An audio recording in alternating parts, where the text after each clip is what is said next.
Nasa labas pa rin po ng Philippine Area of Responsibility ang low pressure area na binabantayan ng Pag-asa.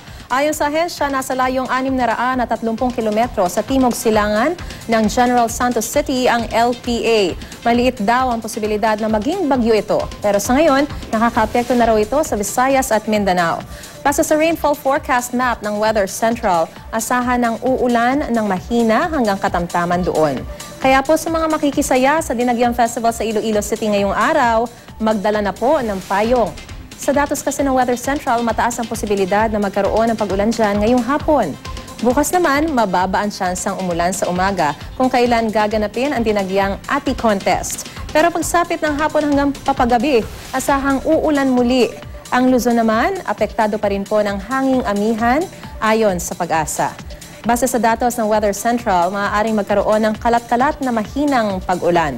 Sa Metro Manila naman, posibleng umulan mamayang hapon. Naglabas naman ulit ng gale warning ang Pag-asa. Inaasahang magiging matataas ang alon sa baybayin ng Hilagang Luzon at silangang baybayin ng Gitnang Luzon. Batay sa wave map ng Weather Central, nasa mahigit 1 metro ang taas ng alon dyan. Para sa iba pang detalye, bisitahin ang GMA Weather webpage o Facebook page.